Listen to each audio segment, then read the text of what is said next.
Hello and welcome to Pop Screen, the Geek Show's podcast dedicated to the good, the bad and the inexplicable of movies either starring by or about pop stars. The podcast covers such a broad range of cinematic and musical genres, from country and western to hip-hop, from documentaries to science fiction. I'm Graham Williamson. I'm a film critic for thegeekshow.co.uk and horrified.com. And this week I've been joined by... I'm Mark Harrison. I'm a writer and occasional quizmaster for filmstories.co.uk and vodzilla.co. Now, our movie today was designed to bring the truth to the masses, the truth that all art is propaganda, that the American entertainment industry is owned by the military-industrial complex, and that everyone's problems go away when Rosario Dawson calls them a rock star. The general public were not ready for this runaway train of truth, however, and it flopped. While it is not, as its joke subliminal message claims, the best movie ever, its cult following has grown with every passing year. Ladies and gentlemen, get ready for the film that put the Arch into Archie comics, Josie and the Pussycats. So yeah, Matt, you suggested this to me. Yep, I'm glad we've gone for it. I had the idea after listening to the Spice World podcast on my pop screen earphones. They're very good pop screen earphones. I bought two of them, in fact, especially for listening to this podcast. I just think that Josie and the Pussycats makes such an interesting pairing, antidote, if you will, to Spice World, because it's kind of the same moment, but it nails the satire so much better than Spice World. Yeah, and Alan Cumming is good in this. Yeah, Alan Cumming is in both as well. There's a few things that connect them.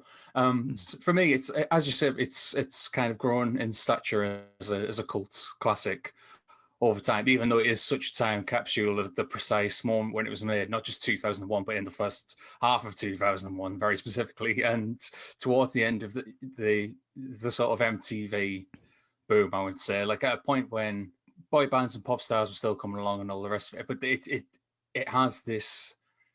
It's in many like kind of uncynical view, I would say. Like, it's got, it's got a very uncynical view of its characters, but its industry satire is top notch, I would say. Like, its portrayal of the moment that it's in exceeds that of Spice World, for starters, because, well, it's written and directed by Harry Elfont and Deborah Kaplan, who are younger than the writer and director of Spice World are. All respect to Bob Spears and Kim Fuller, they are maybe not the ideal people to be. I mean, with a level of respect to Bob Spears and Kim Fuller, let's not go crazy here. Yeah. They're both fine in their own regard, but not necessarily well equipped to do a film about a girl band and about everything that Spice World is about.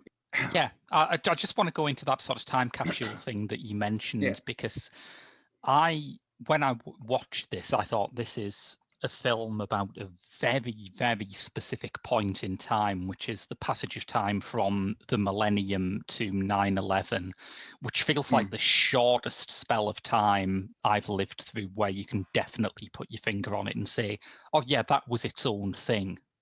Yeah, and it's the shortness of time in that spell is very much a part of the film as well. Like, at one point, we'll get onto it, but at one point, someone turns around and says, "Does anyone think it's strange that this all happened in a week?" Yeah. The fleetingness of the bands who are in it and their shot at fame feels very of the time. Like, for me, I was around about 10 or 11 when this film came out, and the era that it's doing was kind of my era of, the summer between primary school and secondary school, going discos and community centers and stuff, and it's just what was in the charts at that point. American pop, as well as the British versions of that. In fact, there is a caption on screen at one point when it begins with a boy band apparently dying in a plane crash. They're called De Jour, and there's a wonderfully brutal caption that just says De Jour, 2000 to 2001. And you think, there were a lot of bands who had that 2000 to 2001 run, weren't there? Yeah, I mean, it's to start with the opening, it's just incredibly funny from the off. It's like this, just to talk about where this is from. This is adapted from the Archie comic series, and also, to a lesser extent, but also format-wise quite similar, the Hanna-Barbera cartoon series that came out of that. And it's kind of, there's been a few at this point when the film comes out. It's a year before the James Gunn scripted Scooby-Doo film comes out, and it's quite a few years after you've had like the Flintstones and those other live action adaptations of the 90s. And the point at which you're in for something different from this film is if you're paying close enough attention right at the very beginning when Dejua's opening song. I mean, I've made the promise to myself we're going to be the only podcast about this film that gets through without men doing a dramatic reading of the lyrics to Backdoor Lover. But if it's one of those things where if you're just easing into the film, you're not paying too much attention. Like you haven't quite heard the lyrics, and then there's a line like lying on your bed looking up the moon, and it's this song is really dirty and really funny, and so perfectly in keep with the nonsensical, child-friendly erotica that was coming out of boy bands at the time. Because it does sound absolutely spot on, doesn't it? That's the first thing that hits you. It absolutely has that kind of NSYNC Blue kind of era of boy band sound down to a T. Yeah, it's one of those comedy films where the comedy soundtrack isn't just, you can't believe that would ever be a chart hit. The songs are all authentic, and it's mostly really only Backdoor Lover, I would say, is the only full-on comedy song. That's the one where it tips a wink, yeah. But there are some interesting people working on the music. The late Adam Schlesinger from Fountains of Wayne, who died last year, writes and produces several of the tracks. Some of the poppier ones, like Backdoor Lover, produced by Babyface, who was like this ubiquitous R&B producer of the 90s, worked with Toni Braxton, Whitney Houston, anyone who was in that field of music at the time. And he gets this fabulously weird cameo, which is very, very funny, as the chief, the power behind the throne of the captain and Tennille, which is, that's a really niche joke. They said love was keep us together. Well, guess what? It didn't. He's really funny in that. I wish he'd acted more. Yeah. So as I said, they do with that, with that talent backing it up, there is a good. You mentioned that the film didn't do well at the box office, whereas the soundtrack for the film is like a gold, has gold certified record. The soundtrack did much better than the film.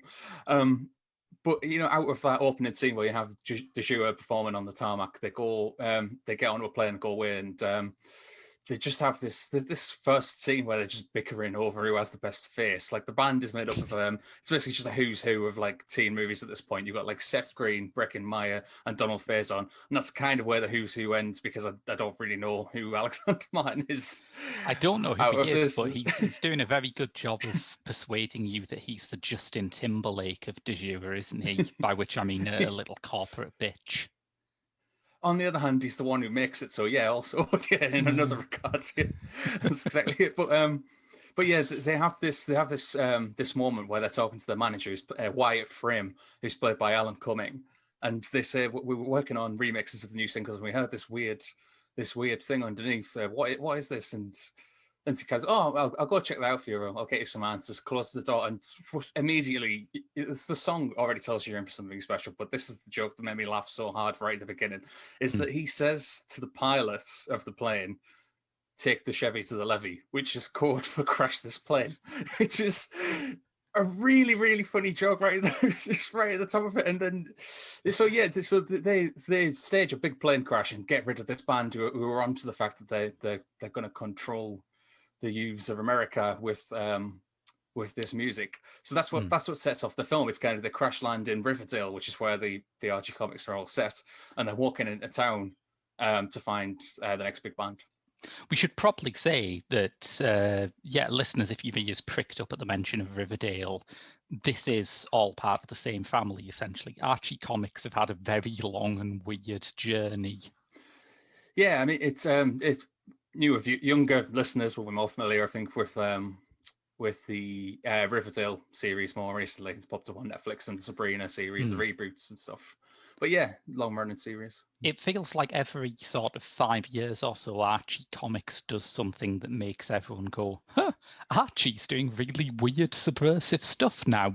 And if I was them, I'd sort of be annoyed that this wasn't sort of sticking in people's heads. But anyway, it was this really weird series because the original idea of it was inspired by a movie, actually, by the Mickey Rooney, Andy Hardy films, which were one of the first American movies to really deal with teenage life back when that was rather rarer in films than it was at the turn of the millennium. And they were parodied and they became parodies themselves. And even at this late stage, there was actually a PG certificate cut of this film made because Archie Comics were not happy with some of the sex jokes and some of the swearing in it. But this millennium, they've just gone full on and started publishing things like Archie versus Predator, which is... I didn't know about that, but I might have to check that out. The on the thing of them not liking the content of the film, there is a thing of them sort of disavowing it at the time. I did read around while I was reading about this that one of their notes was insisting that there be a scene where the Pussycats are cleaning their teeth to reaffirm their status as role models. And it's weird that even on a film that is this much about corporate control. That there's an element of that going on in the background. Just like, okay, do all of this, but there's a scene where they're going to brush their teeth, and in the background you will see a shower curtain with a McDonald's logo on it. I mean, should we get into the product placement aspect? We should, because it is pretty incredible. It gets absurd. I mean, I think one of the best things this film pulls off is that, you know, the backdoor lover thing. Another thing that it underlines is that they're doing this thing. They're sneaking in these lyrics into, you know, what's still a PG-13 kind of family film, that kind of thing. It does get you looking, you know, in the same ways that like The Naked Gun and Airplane will have background gags. It's like this does that for product placement, and it tells you that's what it's doing.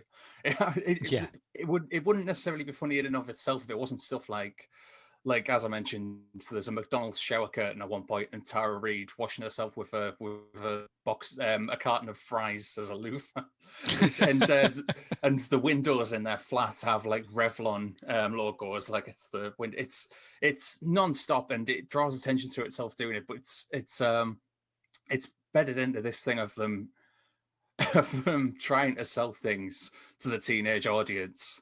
Through Josie and the Pussycats, you know, once they're discovered in Riverdale, that becomes they pretty much mean to pick up where they left off with de jure and keep putting these subliminal messages into music for teenagers that we're not buying pink clothes anymore, we're buying red clothes. Red is the new pink. And then they hear a different song going, no, orange clothes are cool now, with their bags full of red shopping, going like, no, orange is the new red. And it's but you know, it's on top of that. It has that thing of where I think that Spice World and its satirical stuff about this band as product, it is the band as products to some extent. I still think Spice World. Whereas this is saying that this is speaking to teenagers on their level. I would suggest a bit more. It's saying that it's not that you are all mindless drones. It's that the Bond villain level threat of this film is that they will all turn you into mindless drones. Yeah, and I had kind of mixed feelings about that. At first, I thought the depiction of the popular girls, the ones who are saying, oh, pink's the new red, no, it's orange, was kind of mean-spirited. But as it went on, it was balanced out by, I think, the depiction of Melody, the Tara Reid character, who is like someone who, on the one hand, is kind of an airhead, but on the other hand, the film genuinely likes, and it really admires her innocence. And then in the end, you know, the whole conspiracy comes down to people's neuroses that they haven't dealt with. It does become more sort of forgiving in an interesting way as it moves on. Yeah, like I think that the bitchy girls earlier on are kind of excused by the fact that when you see Josie at one point under the influence of this subliminal messaging through music, she becomes a dick as well. And the threat is that, you know what, it's making people not be nice to each other. Much like Twitter, really. It predicted Twitter. Yeah. One of many ways in which this film's incredibly prescient, I would say. So the band, we've mentioned Tara Reid, Rachel Lee Cook as Josie, and Rosario Dawson as Valerie, which had, did you read who auditioned for Valerie, by the way? I did, yes. It's an interesting, considering this podcast normally does films with actors, with singers acting. That's Yes. quite a rogues gallery, yeah. Yeah, because as far as I can remember, Babyface was the only actual pop star cameo in here. But if the casting for Valerie had worked out differently, it could have been either Beyonce, Aaliyah, or Lisa Left Eye Lopez from TLC. Yeah, it's they did wind up casting all actors because they were looking for people who do the comedy as the reason that they gave, but they did end up using on the soundtrack, they ended up using professional singers to do the vocals, and the actors were all doing backing vocals on the tracks. I think it's Kate Hanley from Letters to Cleo Yes, yes, it is. who does Cook's vocals, and the other two are kind of done by a Canadian singer called Biff Naked. Yeah, but as I said, we mentioned the soundtrack, and I think that's one of the reasons it's endured, more people discovering it through that, and you know, they did like a vinyl release of it recently as well. I think 12 years ago. Yeah, they did. Mondo did put out a vinyl version of it. I was reading about that, but How wonderful. yeah. It's just odd, really. This film's out the same year as Zoolander is, and I think it's looking at a different industry, yes, but it's got the same silly, like it's got the same quotable. Like, this is so funny. I mean, it's from the take the Chevy to the Levy thing is obviously going to go to all the music fans as well. But there's so much in there all the way through. There's just like you mentioned, Melody just being a sweetheart in general. There's a point where they're talking about the villain of the film and she's saying, like, "Oh, she gives me the creeps. She sends a chill up my spine," and they just go, "Oh, sweetie, that's because she's sitting on the O," and she's sitting on like the ice sculpture of the villain's name with like yes. It's beautifully played. It's done like it's not cynical in the way that satire sometimes can be. It loves its, as you said, it loves its characters. It does, although there are some bits that are kind of I don't know. I won't say shocking, but when you think this is 2001, this is like comes out in April 2001, and if just like half a year later, you've got that massive swell of patriotism and the start of the war on terror.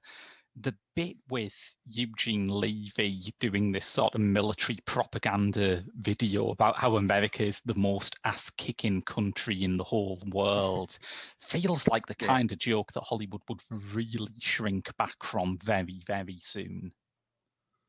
Yeah, it to some extent does feel like the last film of its moment, as well as capturing it so well. It's the timing of it's wild. The weird thing about the timing too is that this came out just 2 months after the Simpsons episode New Kids on the Blech.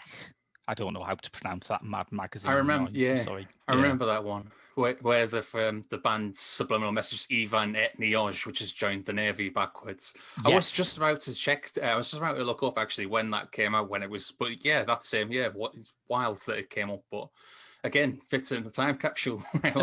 Just a boggling coincidence. I have a theory about why this was sort of in the air around this time, which is that people were looking back at the 1990s and thinking, all right, the first big thing that happened in American music in the 90s was Nirvana, and the last big thing that happened was NSYNC. How did this decade that was really cynical in a lot of ways about things that were corporate, things that were manufactured, how did this end up in like this flood of boy bands? Yeah.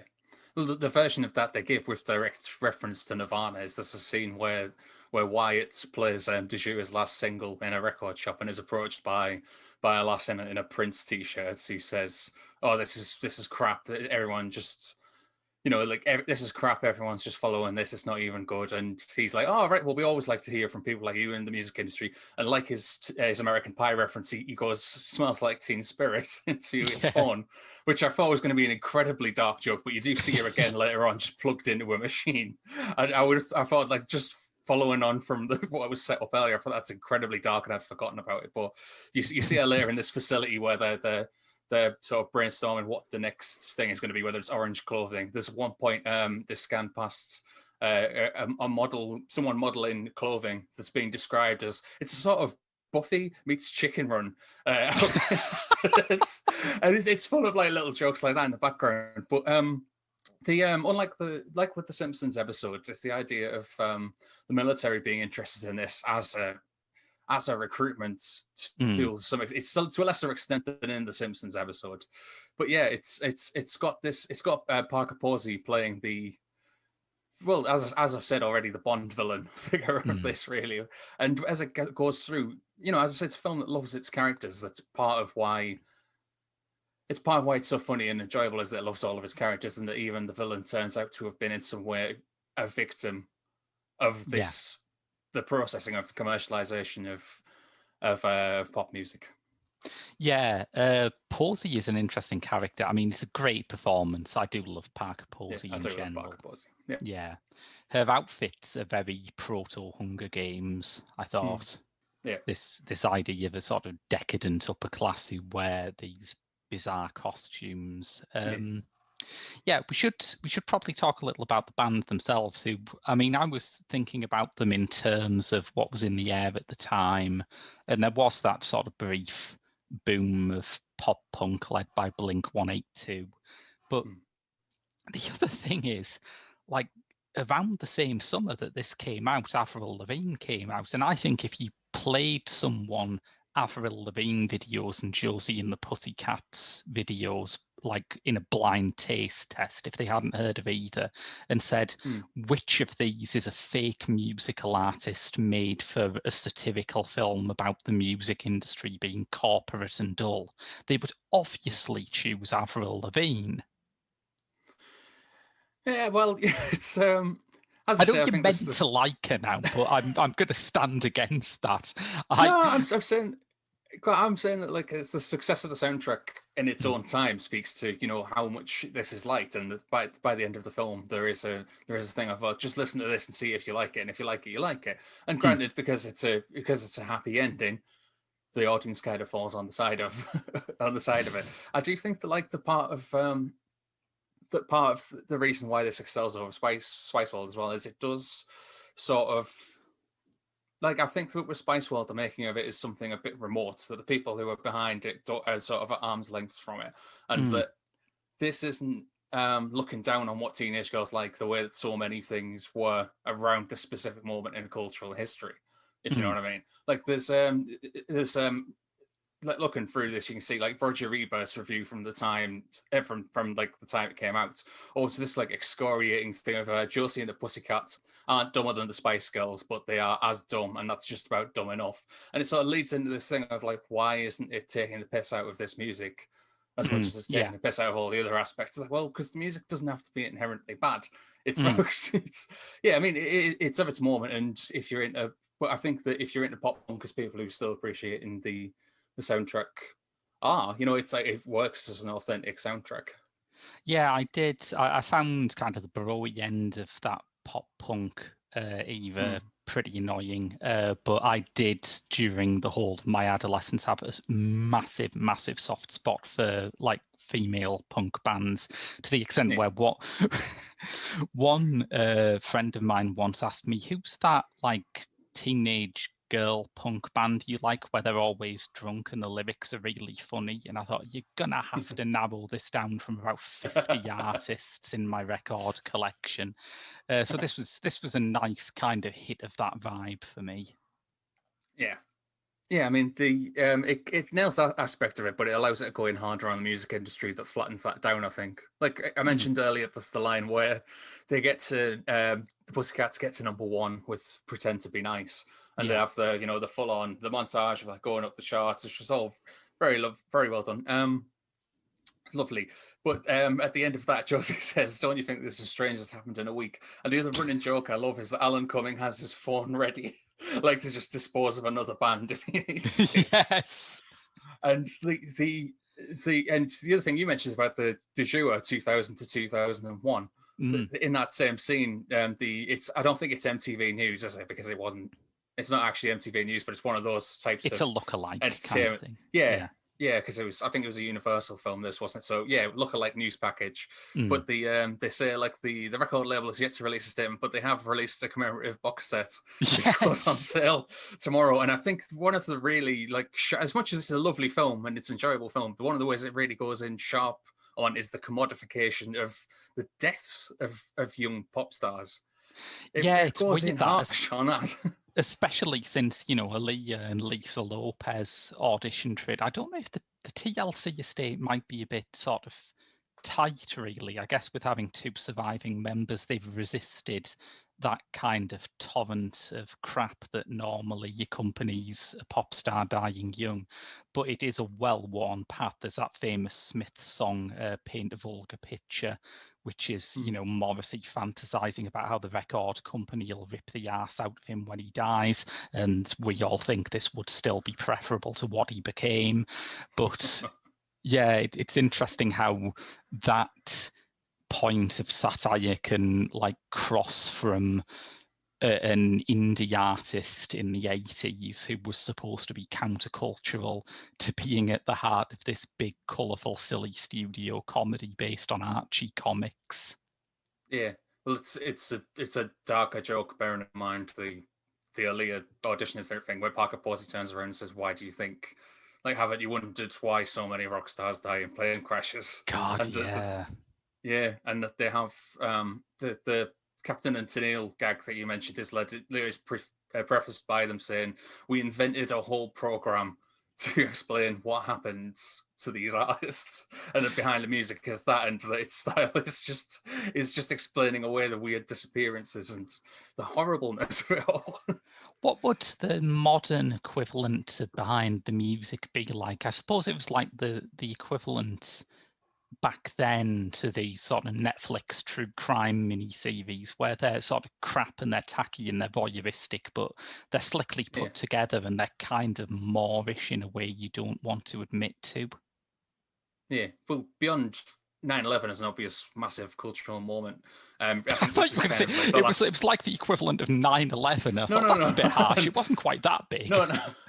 No, no, no. But for as an impact on TV goes, reality TV, I think would be the Yeah. big change that comes after this. Like there's mention of when they start to try and isolate Josie from the rest of the band.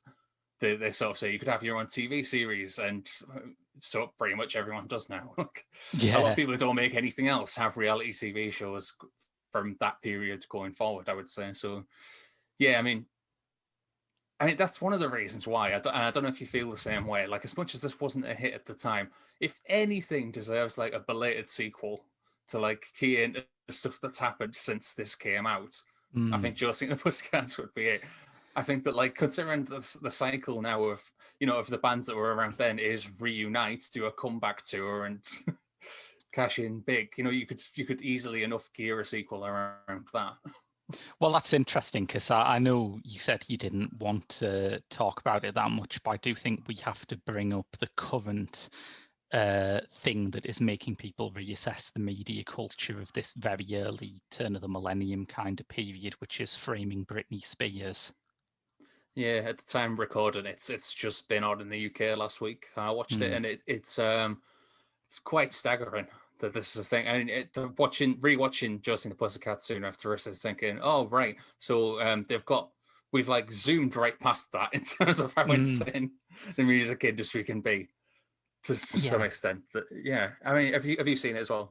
I haven't seen it. I've read a lot Yeah, about it, but yeah, I've sort of I can't remember sort of what exactly my feelings when they changed, but I remember that like a lot of people at the time I thought Britney Spears was a really silly joke artist who was really overexposed and really desperate for attention. And I just remember over the whole course of the noughties getting this slow sense of, shit, this really isn't funny anymore, is it? What the hell? yeah. I mean, it gets into basically the media portrayal of that, the way that there was the blanket coverage, and as you said, Justin Timberlake's a little bitch, I was basically. going to say, I always hated Justin Timberlake. And when he came out, like his first press tour was just like leering about how he had sex with this woman who was forced to pretend to be a virgin because American popular culture is insane. I just wanted to punch the little bastard so hard. Yeah, the documentary does get into essentially the fallout of that and how she was, she received death threats and stuff, and how much the media narrative went in that direction. How she was, the level of the paparazzos or paparazzi, even to give it a plural, the paparazzi Yeah. people who they interview in the film are absolutely delusional about their relationship with her, about how much she needs them and how much is transactional. There's the guy who was involved in an altercation with her after sort of seeing her coming back from being refused access to her kids, and it's kind of like, oh, I was only asking her, are you okay? I was only out of concern. Can you just give me a quote? Can you just give me a picture?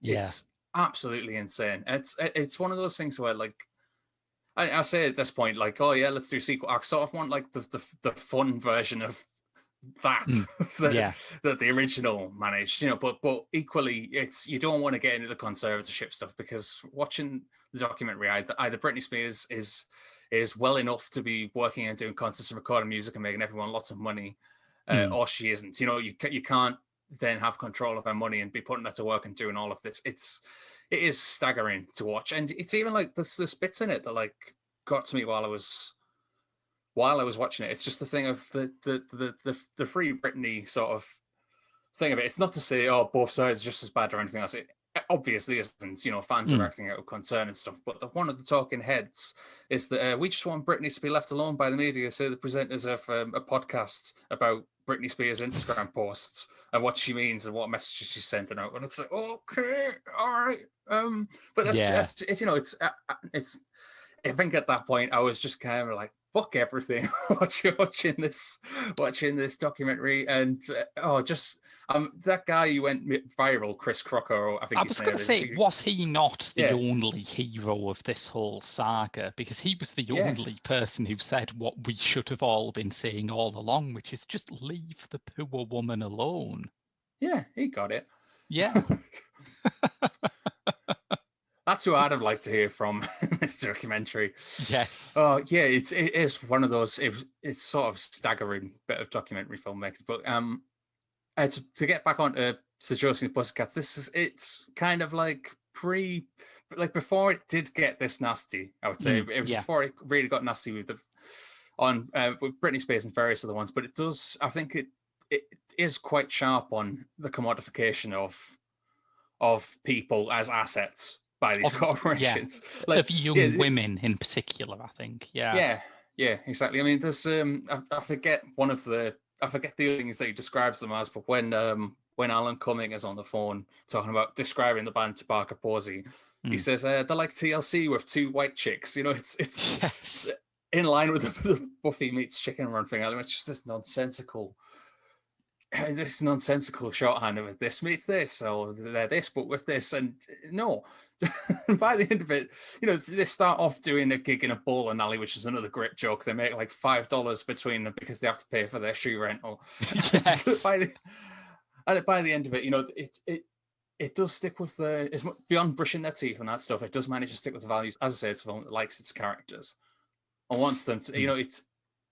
It's as much as it is a big silly cartoon of a film as well, and sort of broadly used that Hanna-Barbera cartoon structure by having the villains literally unmask Scooby-Doo style at the end of the film, and sort of foil themselves really rather than get found out. It's as much as it's a big lovely cartoon, a big colourful cartoon of a film, it is lovely as well. We should talk about that central trio because I think they are tremendously well cast, but it is also one of those films which sort of captures a particular moment. It's like those sort of mid-noughties films you see where like the lead actor is, I don't know, Ashton Kutcher or someone, and then like 12th on the bill, it's Tom Hardy. It is a sort of snapshot of, oh, these people were in this position at the time, because it's Tara Reid, as we've mentioned, who had, her own Britneyfication process. And again, I feel a bit grim about laughing at that. Yeah, definitely. I mean, definitely. But this is, I would say, her best performance I've seen. Like, she's really, really good in this. Definitely. As much as it is playing like the airhead, it's like absolutely. I mean, she gets a lot of the most quotable lines as well, and she's really really good in this. She's out Yeah. there like making like Sharknado films at this Yeah. point, and she's still around. But as you say, she's been sort of dragged through the tabloid ringer as well. I think one of the things about when an actress or a female pop star like Britney Spears hits this kind of level of, whoa, it's the public train wreck, is it just Mm. allows people to like have a socially acceptable vent for their misogyny. Like, have you ever heard the comment? This is a question that I would not ask anyone other than you, Mark, because you're one of the few people I know who That's might say ominous. yes. Okay. Have you ever heard the commentary track to Uwe Boll's film Alone in the Dark? I'm happy to say I have not, but yeah, I'm aware of the film. Yes. Like, to listen to Uwe Boll's commentary track for Alone in the Dark, you would think that the only problem with that was that Tara Reid did not take her top off for a love scene. Like No. that was the only thing that was holding it back from 5-star greatness. Oh, that's grim. Yeah. So yeah, But, but as you yeah, say, there's she this Tara is Reid. Yeah, there's Tara Reid. There's Rachel Lee Cook, who I think is fantastic in this. she Is is good. perfectly Yeah, cast. Yeah. yeah. And I was not really familiar with Rachel Lee Cook. I think she was someone. I looked up what she was doing at the moment, and it seems to be mostly like TV movies and not the TV movies that people bore on about how, oh, actually it's so much better than cinema now. Yeah.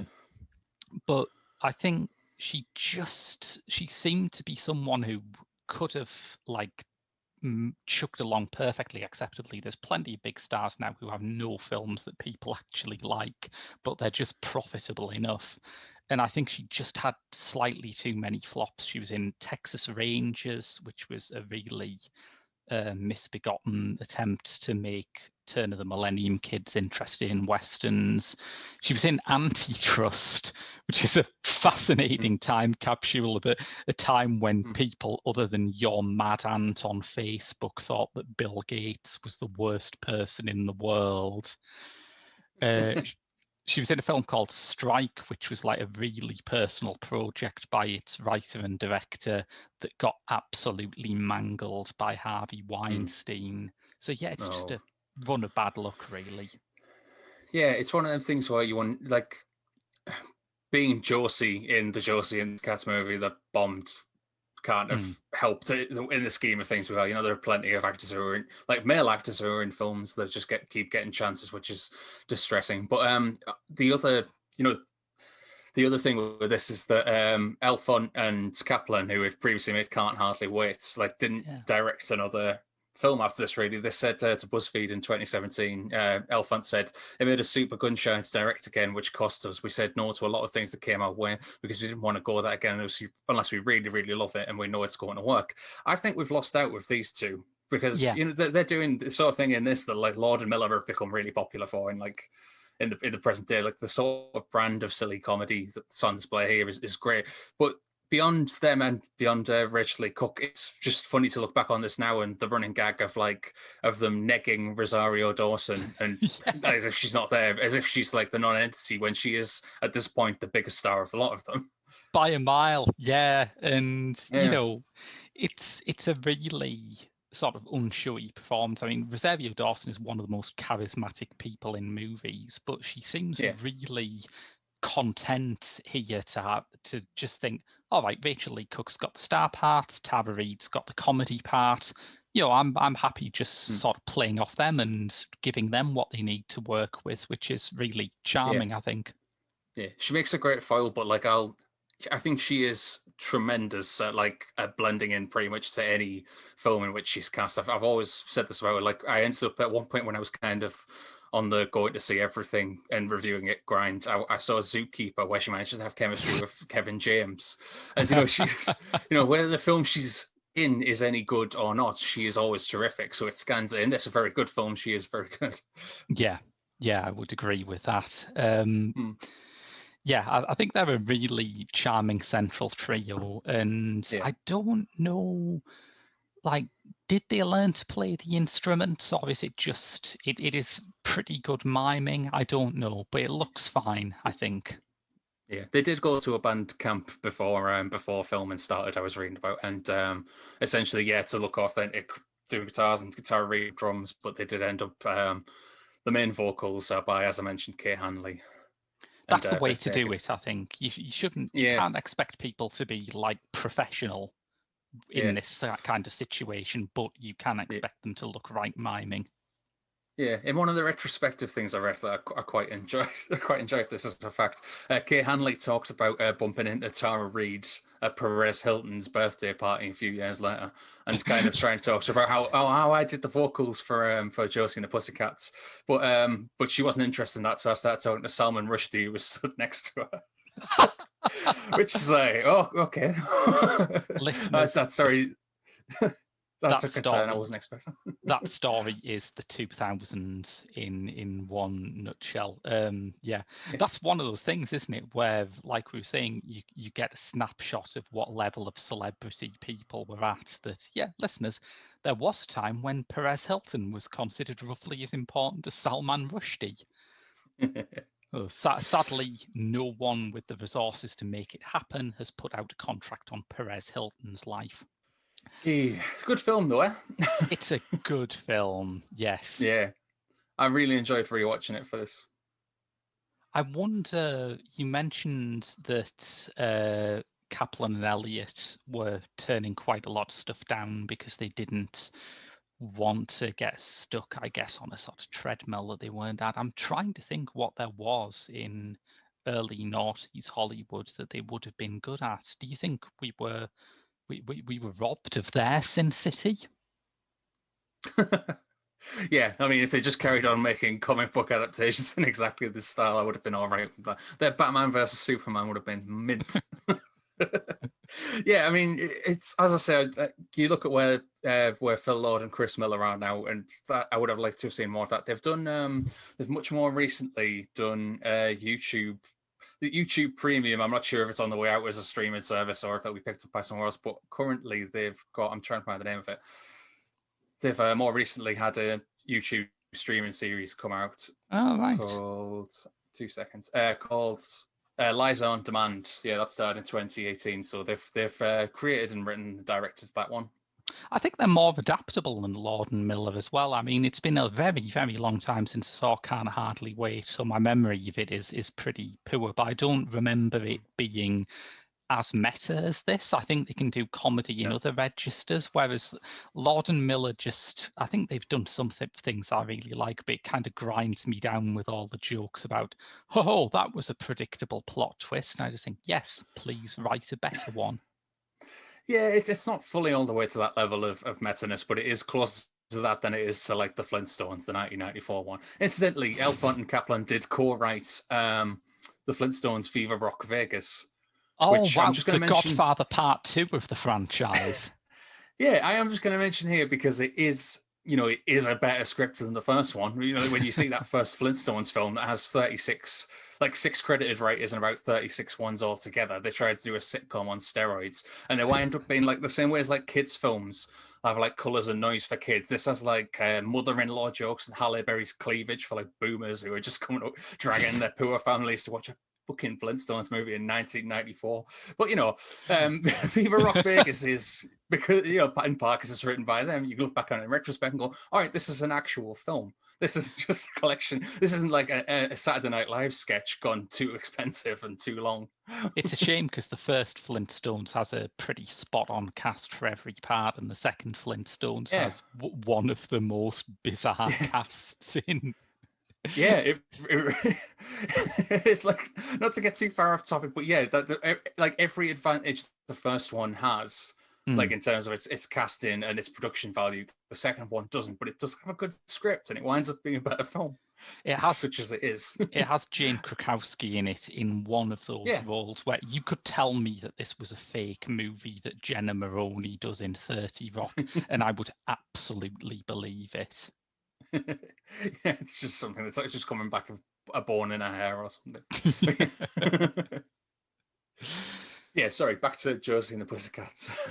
Well, I think that's pretty much covered what I wanted to say about it. Did you have anything you wanted to say before we close up for the week? Yeah, it is worth saying this is quite hard to get hold of at the minute. There isn't like a disc release that's readily available. I don't think it's ever been released on Blu-ray in Region 2.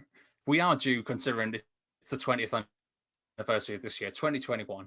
We are due, I would say, a high def re-release, because de jure means high definition. All right, it's like bring out a 4K Blu-ray. De jure means friendship and hygiene and seatbelts, but most of all, in the year of our Lord 2021, it means a high definition re-release of Josie and the Pussycats, please.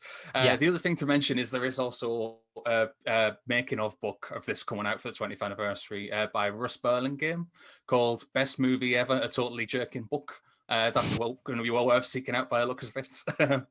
Yeah, I would plug that. I get nothing from that, but it is worth looking into this film. I mean, if we've not spoiled all of it, I would say. So if you've never seen it because of availability, then hopefully that HD release will be coming at some point in the anniversary. Yeah. Yeah, get on it, Criterion. Exactly. Yeah, come on. It's about time. The only other thing I'd say is, are we recording all the subliminal messages for this podcast now, or after they've been going on throughout? What would you put as a subliminal message in the podcast? I mean, donate to our Patreon is a bit gauche, I guess, but yeah, buy the pop screen earphones. Yes. How did you get Mr. Movie Phone to do that? Oh, you slept with him. Incredible. Anyway, I love this film. It's well worth seeking out if it, whether it comes to HD or not. Indeed, yes. Until next week, listeners, that's been your lot from Pop Screen. Like I say, I am on thegeekshow.co.uk and horrified.com. You can also find me on the Geek Show's Patreon movie podcast, Director's Lottery. This month we are doing Jacques Audiard, which I think is a bit of a turnaround from our last one, John Waters. But that's just the crazy world of Director's Lottery. Until then, I've been Graham. There is no such place as Area 51. Sorry, I mean, I've been Mark. And that's all from Pop Screen. We'll see you next week.